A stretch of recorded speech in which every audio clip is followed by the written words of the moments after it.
Eu tenho a honra de estar aqui hoje conversando com vocês, e eu quero conversar um pouquinho sobre identidade e também sobre um ponto extremamente importante, que eu e você não conseguimos fazer nada. Isso mesmo, nós sozinhos não conseguimos fazer nada. Nós não conseguimos, nós só conseguimos fazer algo em Cristo Jesus. Agora, aquela pessoa que descobre, entende e aplica quem ela é em Cristo Jesus, que ela sabe verdadeiramente quem ela é, e a partir do momento que ela entende isso, ela jamais vai querer ser outra pessoa. Porque em Cristo Jesus, eu e você podemos todas as coisas. Em Cristo Jesus nós podemos, sem Ele não podemos fazer nada. Tanto que o título dessa mensagem é: você não consegue. Sem Ele, você não consegue. E o primeiro ponto que eu quero trazer para essa mensagem é o seguinte: reconhecimento e decisão. Porque uma das primeiras coisas que nós precisamos fazer para que possamos desfrutar de quem nós somos em Cristo Jesus, para que nós possamos desfrutar verdadeiramente dessa questão de podermos tudo nele, é reconhecermos quem nós somos sem Ele. Nós precisamos reconhecer quem nós somos sem Ele. E a partir do momento que eu reconheço quem eu sou sem Ele, eu tomo uma decisão para estar com Ele. Olha o que nos diz esse texto de 1 Timóteo. Contudo, a graça de nosso Senhor transbordou sobre mim com a fé e o amor que estão em Cristo Jesus. Essa afirmação é fiel e digna de toda aceitação. Cristo Jesus veio ao mundo para salvar os pecadores, dos quais eu sou o pior. Paulo aqui está falando sobre isso. Ele diz assim: Jesus veio para salvar o mundo, veio para salvar os pecadores, e desses pecadores, eu, Paulo, sou o pior deles. Ele reconhece quem ele é, ele reconhece quem ele é sem Jesus Cristo. Ele tem essa oportunidade de reconhecimento. E um ponto interessante é que ele não esperou a ajuda de ninguém, ele não olhou para trás, ele não reclamou, ele simplesmente disse: eu sou o pior dos pecadores. A partir do momento que eu fiquei sabendo quem é Jesus, que eu entendo quem Ele é, eu descobri: eu sou o pior dos pecadores, e eu reconheço isso. E aí depois disso ele toma uma decisão de aceitar a Jesus. E sério, uma das coisas mais difíceis para um grande grupo de pessoas é tomar uma decisão. Você pode dizer assim: não, Silmar, eu tomo decisão o tempo todo. Sim, nós tomamos decisão todos os dias. Você tomou a decisão hoje de estar no culto às 18 horas hoje. Você tomou a decisão de estar aqui hoje. Você tomou a decisão de vir ou de carro, ou a pé, ou de carona, ou de ônibus, não sei, você tomou a decisão de uma forma de vir. Essas pessoas que estão aqui tomaram a decisão de descerem as águas, amém? Vocês tomaram a decisão de se batizar. Então, as pessoas tomam decisão o tempo todo. Agora, tomar uma decisão de alguns assuntos um pouquinho mais complexos, às vezes, fica mais ou menos. Por quê? Decidir, decisão é, 2 pontos, deixar de lado toda e qualquer situação que não estiver ligada à decisão que eu tomei, ponto. Ou seja, quando eu decido por algo, eu não olho para o lado pensando assim, puxa, mas e se eu tivesse tomado o outro caminho? Vamos supor, eu decido conversar com o pessoal aqui do batismo, vou bater um papo com eles e tem toda a igreja aqui, e eu dou as costas para todo mundo aqui, porque eu decidi falar com eles. E o tempo que eu tenho, talvez para o grupo grande que nós temos aqui, não seja suficiente para eu falar com todos.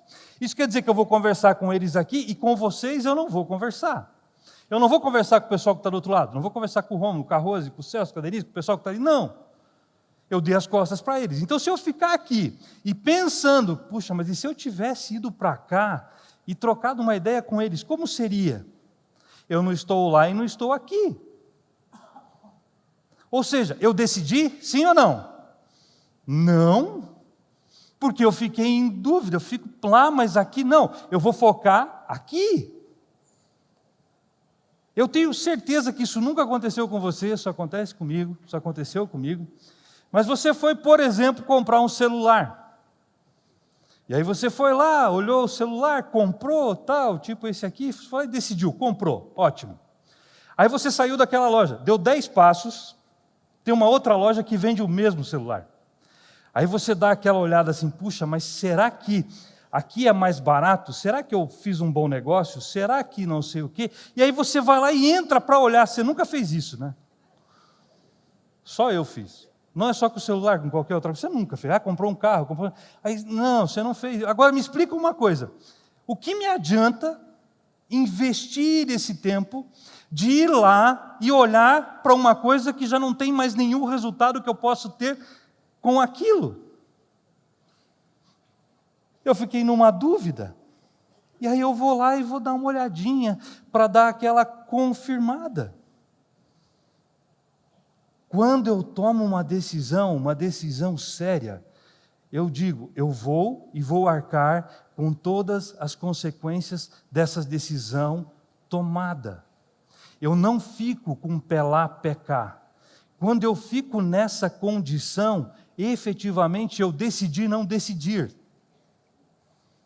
porque eu fico na dúvida. E a Bíblia diz que aquele que duvida é como a onda do mar levada pelo vento de um lado pelo outro. É instável, tem mente dividida, não consegue nada do Senhor. É isso que a palavra de Deus nos diz. Agora, Paulo, ele simplesmente toma uma decisão. Pum! Eu reconheço que eu sou dos pecadores o pior. E aí eu tomo uma decisão. Olha só o que diz esse texto. Não que eu já tenha obtido tudo isso ou tenha sido aperfeiçoado, mas prossigo para alcançá-lo, pois para isso também fui alcançado por Cristo Jesus. Irmãos, não penso que eu mesmo já o tenha alcançado, mas uma coisa faço, esquecendo-me das coisas que ficaram para trás, esquecendo-me das coisas que ficaram para trás, e avançando para as que estão adiante, prossigo para a fim de ganhar o prêmio chamado celestial de Deus em... Ele toma a decisão e diz assim, eu deixo tudo para trás, eu não vou olhar, eu vou conversar com essa galera aqui e vou esquecer a galera de lá. Eu não vou me preocupar com isso mais. Você percebe que ele deixa tudo que tinha, tudo aquilo que ele fazia, e segue adiante baseado na decisão que ele tomou? A Bíblia nos fala que Saulo assolava a igreja. Entrando pelas casas e arrastando homens e mulheres, os encerrava na prisão. Paulo era o perseguidor daqueles que se diziam cristãos. Paulo perseguia quem dizia que seguia a Cristo Jesus. Paulo auxiliava na morte destas pessoas. E ele decide por Cristo Jesus, toma uma decisão, aceita isso, reconhece quem ele é e passa a ser o maior propagador a respeito de Jesus Cristo de Nazaré. E ele foi o que mais escreveu, ele foi o que mais falou. Possivelmente, muitas pessoas que aqui estão e que estão nos assistindo agora, estão aqui porque foram influenciados por textos escritos por Paulo. Ele trouxe transformação à humanidade através daquilo que ele começou a fazer depois da decisão que ele tomou. Você consegue perceber a dimensão, a importância de uma decisão tomada em Cristo Jesus? Uma decisão verdadeira, uma decisão que faz com que eu não olhe para trás e viva única e simplesmente aquilo que eu decidi? Assim como Paulo, eu e você, temos a mesma oportunidade de transformar a região em que nós estamos, o trabalho onde você está, a sua família, através de Cristo Jesus que está na sua vida. Você tem a mesma força, desde que você decida entender quem você efetivamente é em Cristo Jesus. Amém? Você crê que você pode transformar o mundo à sua volta por causa de Cristo Jesus que está em você? Isso mesmo. E vai para cima. É assim. Mas vamos lá. Eu e você reconhecemos quem nós somos em Cristo Jesus. Nós já sabemos quem nós éramos sem Ele. Agora reconhecemos quem nós somos. E que, assim como Paulo, nós temos o entendimento disso. Aceitamos a Jesus como nosso Senhor e Salvador e começamos a caminhar. E quando eu faço isso, olha o que esse texto nos diz. Pois os que estão em Cristo foram batizados e de Cristo se revestiram. Não há judeu nem grego, escravo nem livre, homem nem mulher, pois todos são um em Cristo Jesus. Todos são um em Cristo Jesus. E se vocês são de Cristo, são descendência de Abraão e herdeiros segundo a promessa. Ou seja, nós somos herdeiros segundo a promessa devido a Cristo Jesus. Fomos batizados em Cristo. Hoje nós temos aqui o batismo. Batismo, do grego baptizo. Eu não sei você, algumas pessoas vão lembrar disso, talvez tenham até feito isso, mas eu quando era criança, já faz um pouco de tempo isso, eu ia na casa da minha avó, e lá ela possuía uns baldes assim de madeira. E quando eu estava na integração, eu ia falar sobre batismo e eu usava esse exemplo. Esses baldes de madeira, balde, eu não lembro como é que era o nome exatamente, a Rose talvez lembre, porque eu acho que ela já fez isso alguma vez na vida. E aí ali a gente colocava uma água temperada, alguns pepinos, colocava uma tampa em cima e fazia ali o pepino em conserva. Aliás, se não tivesse a folha de parreira, não ia ter muita graça. Então, para ser um pepino em conserva de polaco, tinha que ter a folha de parreira.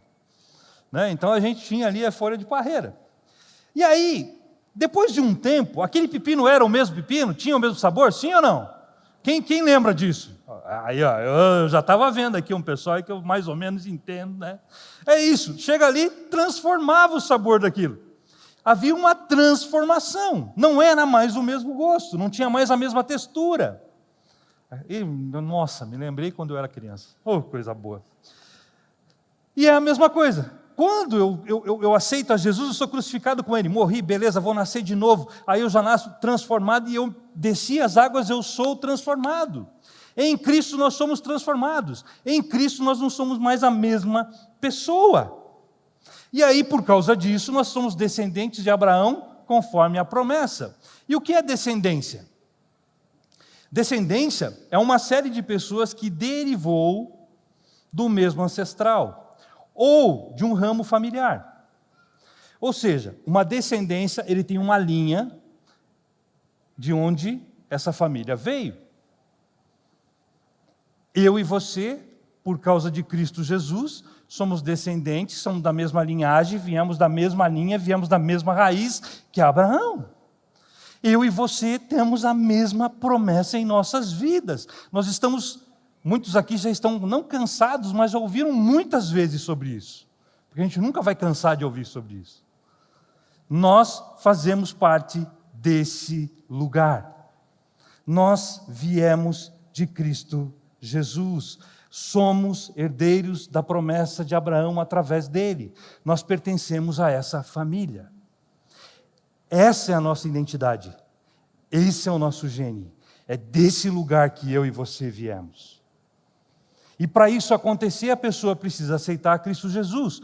Hoje vocês viram algumas pessoas aceitando a Cristo Jesus aqui? Então você que aceitou a Cristo Jesus hoje, você faz parte desta família a partir de hoje. Glória a Deus. Você que nos assiste pela internet da mesma forma. Você fez essa oração aí, você faz parte desta família a partir de hoje e é herdeiro dessa promessa que foi dada a Abraão a partir de agora, porque você faz parte desta família. Inclusive nós dissemos, sejam todos muito bem-vindos à família fazemos todos parte da mesma família. E aí, esse texto de 2 Coríntios nos diz assim: portanto, se alguém está em Cristo, é nova criação. As coisas antigas já passaram, eis que surgiram coisas novas. Da mesma forma que Paulo diz assim: eu deixo aquelas coisas para trás, a partir do momento que eu estou em Cristo Jesus, eu também vou ter coisas novas, as coisas velhas já passaram. E a partir de então, como eu disse, estamos transformados em Cristo Jesus. Nós conseguimos essa transformação através dele. Fazemos parte da mesma família, fazemos parte da mesma linhagem. E aí, eu quero trazer o segundo ponto.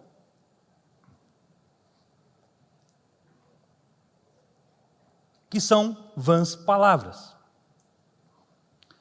A palavra profeta, no grego, vem de profetês, que é a soma, formada por femi, que está dizendo sobre falar e dizer, e mais o prefixo pró, que é adiante, à frente. Então, aquele que é um profeta é aquele que declara à frente, é aquele que fala à frente, é aquele que traz uma declaração. Ou seja, aquele que vai adiante proclamando. Eu e você proclamamos a palavra de Deus, sim ou não? Isso quer dizer que você é o quê? Um profeta. Concorda com isso? Você é profeta sobre a sua vida, você é profeta sobre a vida das pessoas que estão à sua volta, porque você proclama a palavra de Deus. Você lê a palavra e você declara essa palavra, então você é um profeta. Só que existem algumas situações que nós precisamos tomar um pouquinho de cuidado. E temos que estar bem atentos. Porque se não fosse para estarmos atentos, na Bíblia não estaria escrito isso. E eu quero trazer aqui um texto agora para vocês, que nos diz assim: assim diz o Senhor dos Exércitos, não ouçam o que os profetas estão profetizando para vocês, eles os enchem de falsas esperanças, falam de visões inventadas por eles mesmos, o que não vem da boca do Senhor. Existem, atualmente, inúmeros tipos de profetas, vamos assim dizer. Eles estão declarando algumas coisas, eles estão falando sobre algumas coisas. Muitas vezes o que eles declaram nem palavra de Deus é.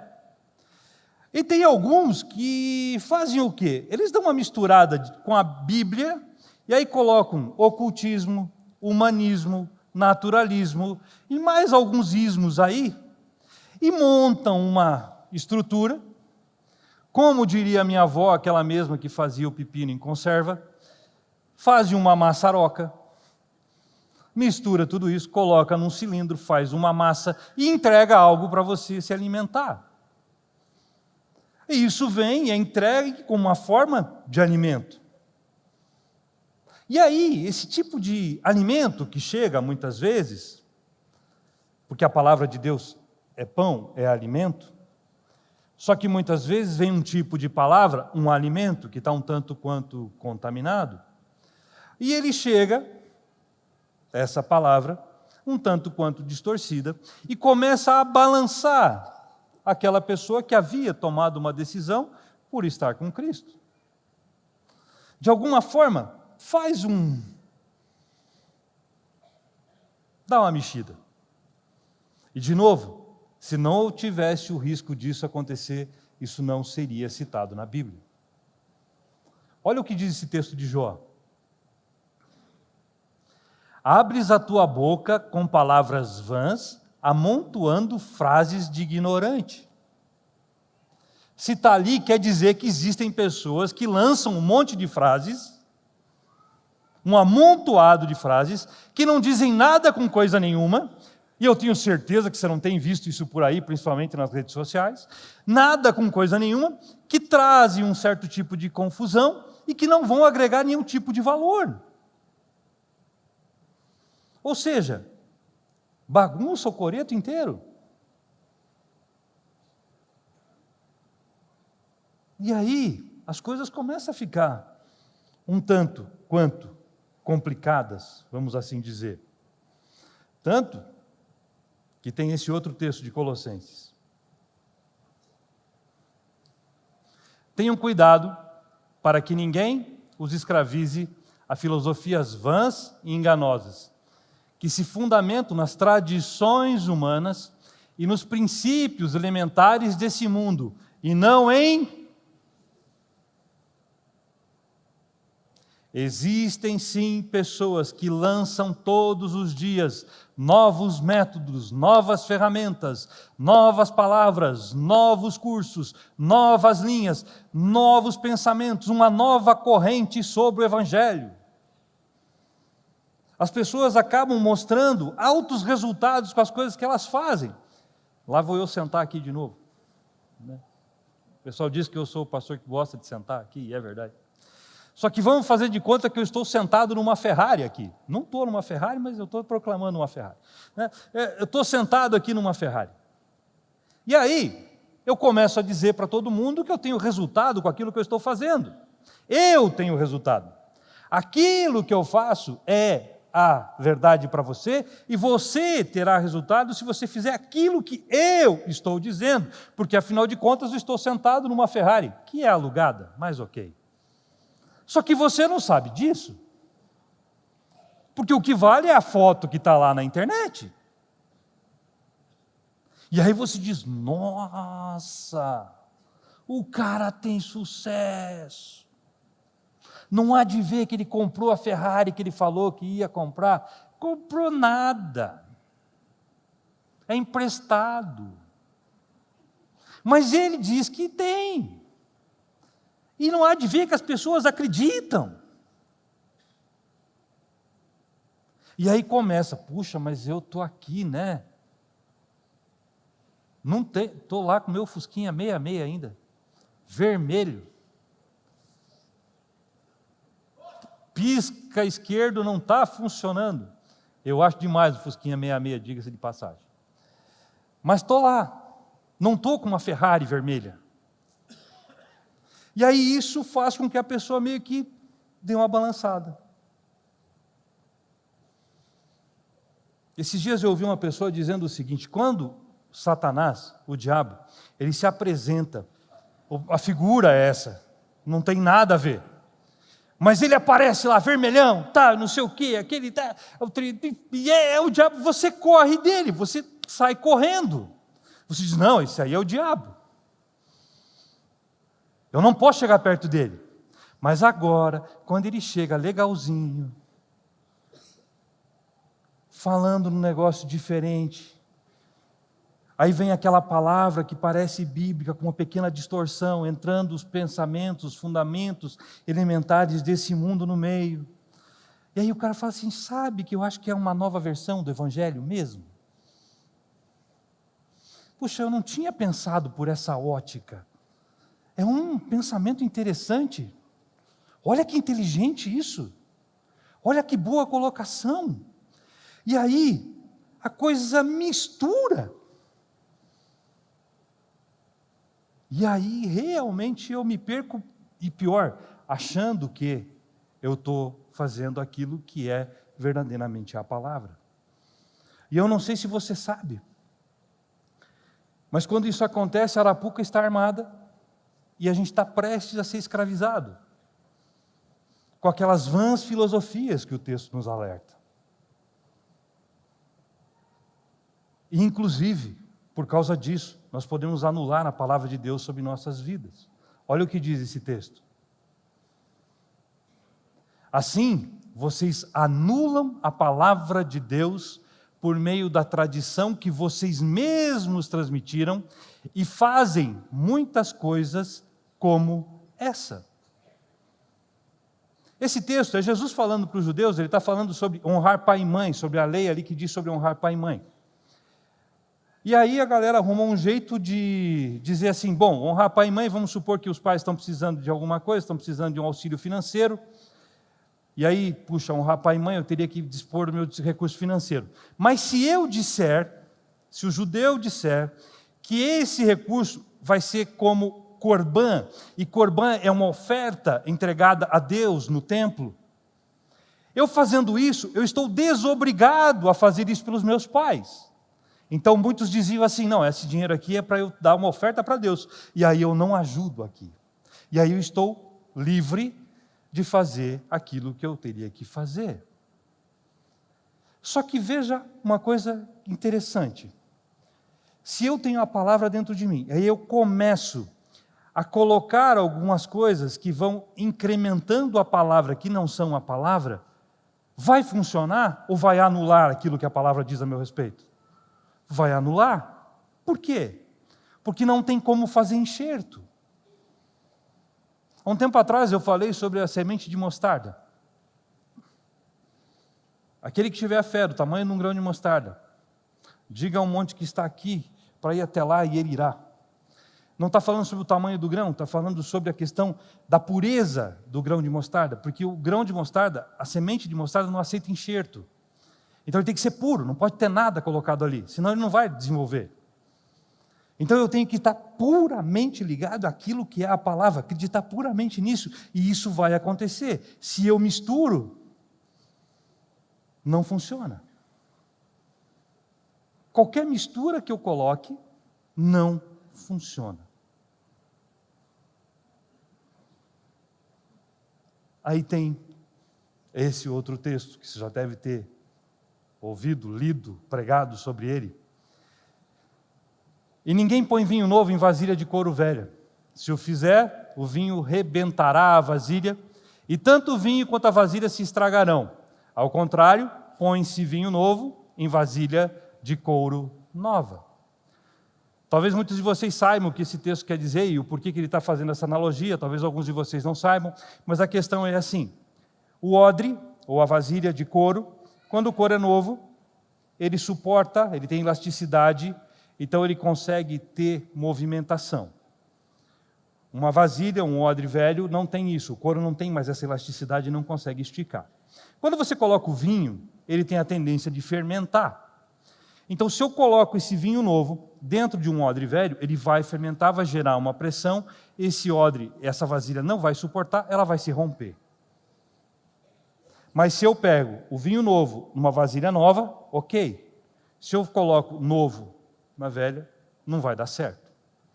Só que ok, eu e você aceitamos Jesus, sim ou não? Você é uma nova criatura em Cristo Jesus, sim ou não? Você também é novo nele, sim ou não? Ótimo! E aí a gente começa a nossa caminhada em Cristo Jesus. Aleluia, glória a Deus. Eu sou novo em Cristo Jesus. E eu lembro que na integração as pessoas chegavam assim na integração e aí pediam uma oração, assim, sabe, o cara pede oração, era às 8 horas da noite aquilo que a gente estava colocando ali no grupo, tal, às 8h17 ele já tinha a resposta da oração, porque aquela coisa assim, tal, cara, Jesus, é Jesus e tal, e vai caminhando, não, porque é isso, porque eu sou o cara em Cristo, porque Jesus, eu tenho todas as coisas, tudo posso naquele que me fortalece, e eu vou caminhando, e vai passando, e eu vou caminhando, e aí eu vou caminhando, e Jesus, e cara, Jesus, e eu vou fazendo as coisas, e Jesus vem vindo, e eu vou caminhando, E aí eu vou caminhando e vai ficando um negócio meio normal, porque afinal de contas 60 pessoas aceitaram Jesus. Ah, cara, 60 pessoas aceitaram Jesus, é tão comum isso, já não me chama mais atenção. Ah, Jesus, cara, Jesus está aí, a gente estamos juntos, nós somos parceiros. E aí vai ficando uma coisa comum assim, e eu me acostumo. E aí eu me acostumo. E de repente, no meio do caminho, acontece uma coisa que acontecia lá antes de que você conhecia Jesus, uma experiência que você teve. Aí você olha assim, não. E quando eu falo não, tem uns amigos meus que começam a rir porque eu falo bastante isso. Não. De novo isso. Eu assim, não, cara, não pode ser verdade. Puxa, de novo isso. E aí, as minhas experiências começam a ficar meio estranhas, sendo mais fortes do que aquilo que é a palavra. E aí começa a dar um enrosco, sabe? Pode dar um enrosco isso. Devido a essas experiências adquiridas, parece que aciona um gatilho, e gatilho é uma palavra que está muito em alta hoje em dia, né? Gatilhos, né? Aciona um gatilho na gente. E aí, começa a ficar complicado. Sabe por quê? Porque tem uma equação assim, abre parênteses, palavra, mais experiência humana, princípios elementares desse mundo, fecha parênteses, vezes a dúvida. Por que vezes a dúvida? Porque se eu começo a colocar as minhas experiências junto com a palavra, eu começo a ter dúvida. Foi isso que aconteceu lá no Éden. É igual a desastre. Quando eu coloco a palavra, eu somo com as minhas experiências humanas, com as coisas elementares desse mundo, e eu multiplico pela dúvida, é desastre na certa. Porque aí, eu começo a invalidar a palavra em minha vida. Eu começo a invalidar quem é Jesus em minha vida. Olha o que diz esse texto de Mateus 9,16. Ninguém põe remendo de pano novo em roupa velha, pois o remendo forçará a roupa, tornando pior o rasgo. Tem uma tradução que diz assim, ninguém põe remendo de pano novo em veste velha, porque o remendo tira parte dessa veste e a rotura será ainda maior. Se eu remendo, o rasgo fica maior. E o que é remendar? Remendar é pegar justamente essas experiências, pegar justamente essas questões da minha vida e começar a enxertar na palavra, começar a colocar aí na palavra. E eu vou colocando tal, e aí vai acontecendo o quê? Eu começo, ao invés de crescer na palavra, eu começo a retirar ainda mais tecido de onde eu estou. E aí o estrago fica ainda maior.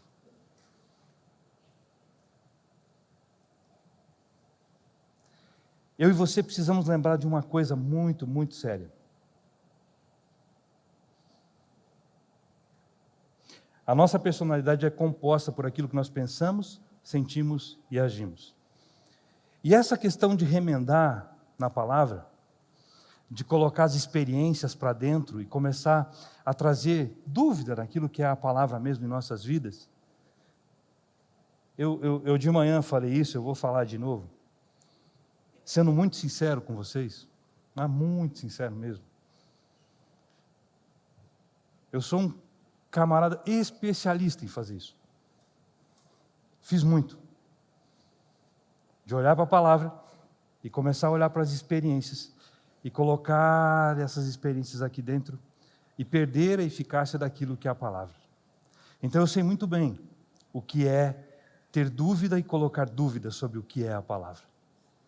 E eu sei muito bem o que é tomar uma decisão e ir conforme a palavra sem olhar para trás. Eu conheço esses dois lados, você provavelmente não. Mas eu sei que isso realmente atrapalha nossas vidas. Eu sei que isso desarma quem é Jesus em nossa vida e arma o inimigo em nossas mentes. É ruim demais.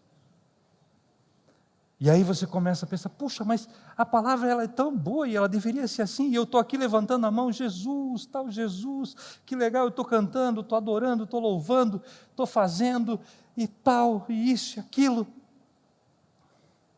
Mas parece que não funciona, está remendado. E a gente nem percebe que está remendado.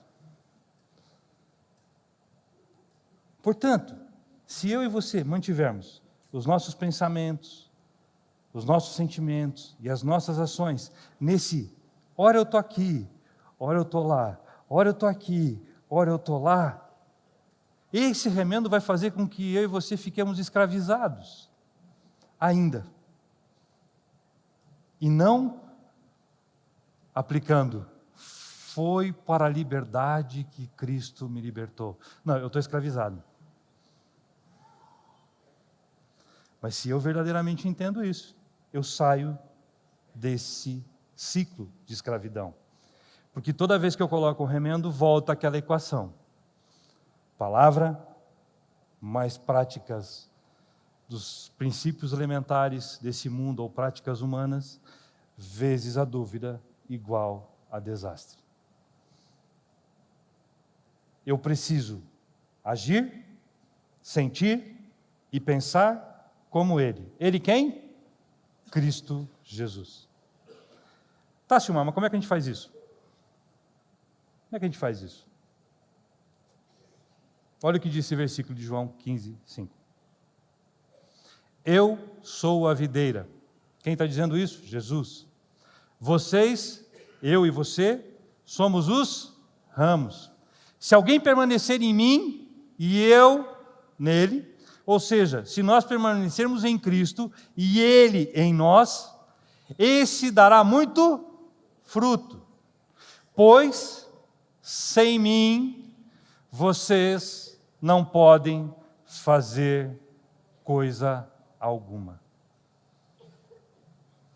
Você não consegue sem Jesus. Eu não consigo sem Jesus. Em resumo, sem Jesus, você não consegue. Sem Jesus, eu não consigo. Sem Jesus, nós não conseguimos. É por isso que eu amo aquele versículo que diz, tudo posso naquele que me fortalece. Porque eu só posso nele, porque é Ele que me fortalece. Nele nós somos mais que vencedores. Eu amo esse versículo, porque é nele. E eu lembro disso todo dia, toda hora, cada pouco eu falo, tudo posso naquele que me fortalece. Eu passo o tempo todo falando sobre isso, porque é só nele. Não posso esquecer disso. E creio que você também não quer esquecer que é nele que você pode todas as coisas. Amém? Mesmo sentado como vocês estão, eu quero orar. Senhor Jesus, eu quero te agradecer por quem o Senhor é. Quero te agradecer pelo seu amor, pelo seu cuidado, pelo seu carinho. Obrigado pela oportunidade de estar aqui na tua casa falando da sua palavra. E Senhor, eu quero declarar nesta hora que se existe algum tipo de remendo, algum tipo de desestruturação na mente dos meus irmãos, eu declaro que isso está vencido pelo poder de Cristo Jesus. Eu declaro que todo espírito maligno que tem trazido esse desvio, você não tem direito de estar aí. Eu declaro que você precisa sair agora, você sai agora, você sai agora. E as mentes das pessoas que aqui estão e assistindo também a essa live, estão libertas pelo poder de Cristo Jesus. Os olhos se abrem, os olhos espirituais se abrem de uma maneira extraordinária, para verem quem são em Cristo Jesus, para verem a verdadeira identidade de cada um em Cristo Jesus. E a partir de agora, nada mais impedirá o seu crescimento em Cristo Jesus, pois no Senhor nós podemos todas as coisas. Amém e aleluia. Sim, Senhor. Quando Abraão ouviu a tua voz, o seu coração se encheu de fé em seu caminhar. Cada passo